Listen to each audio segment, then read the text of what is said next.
비대면 성경 공부 9번째 시간. 오늘은 우리가 왜 성령 충만해야 하는가라고 하는 근본적인 그런 질문에 대해서 성령은 우리를 하나 되게 하신다, 이런 이유 때문에 우리가 성령 충만한 자가 되어야 한다라고 하는 것입니다.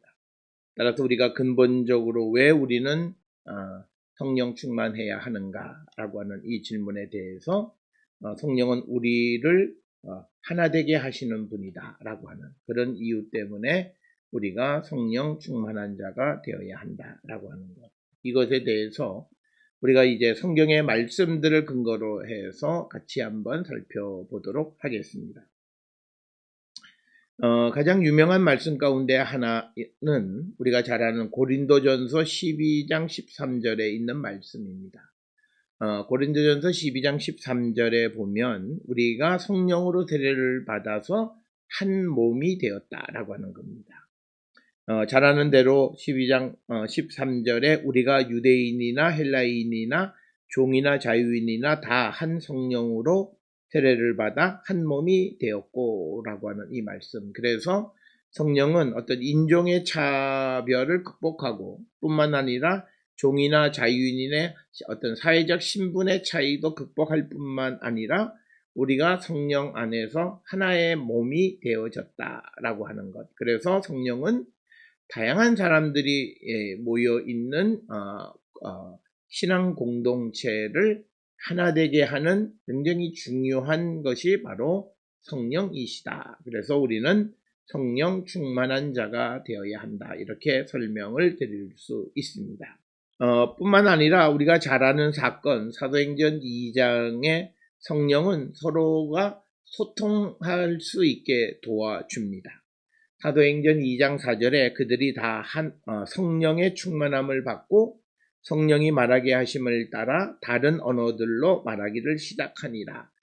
우리가 잘 알다시피 이 사도행전 2장의 배경은 오순절, 즉 77절을 지키러 온 유대인들 사이에서 각 지역에서 와서 자기들의 지역 방언으로 말하게 되므로 소통이 되지 않을 때 성령이 임하심으로 말미암아 성령 충만함으로 그들이 각각 자기의 지역 말로 하는데 그것을 다른 이들이 자기의 말로 알아들어서 이처럼 성령은 우리를 소통하게 해서 하나가 되게 하는 역할을 하시는 분이다 라고 하는 것을 성경은 우리에게 가르쳐주고 있습니다.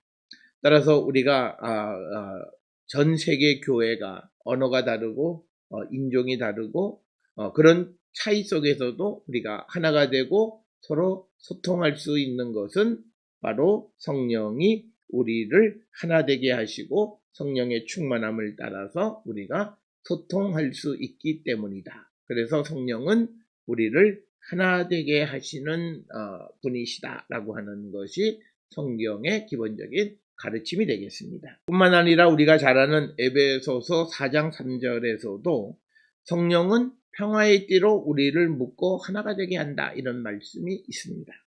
에베소서 4장 3절에 평안에 매는 줄로 성령이 하나 되게 하신 것을 힘써 지키라. 그래서 성령은 우리를 하나가 되게 하시는 영이다 라고 하는 것이 성경의 가르침이 되겠습니다. 따라서 우리는 사도 바울의 고린도서나 에베소나 또 여러 그 성경을 통해서 우리에게 가르쳐 주시는 말씀은 성령은 우리를 하나 되게 하시는 영이다. 그래서 우리는 성령의 충만함 가운데 사는 자들이 되어야 우리의 믿음의 공동체가 소통하게 되고 또 믿음의 공동체가 하나가 되는 공동체가 되어질 수 있다, 이렇게 말씀을 드릴 수 있습니다. 그래서 결론적으로 다시 서두에서 질문했던 것처럼 왜 성령 충만함을 받아야 하는가? 성령은 우리를 하나 되게 하는 영이기 때문이다. 그래서 우리가 믿음 생활하면서 우리가 하나 되자라고 하는 것이 캐치프레이즈로 우리가 어떤 구호로 이루어지는 것이 아니라 우리 모두가 성령 충만함을 받을 때, 성령을 선물로 받을 때 우리의 공동체는 다양한 사람이 모였어도 하나의 믿음의 공동체가 되어질 수 있음을 우리에게 가르쳐 주시는 것. 그래서 우리는 성령 충만함을 사모하는 자들이 되어야 합니다. 다음 시간에 또 이어서 말씀을 보겠습니다.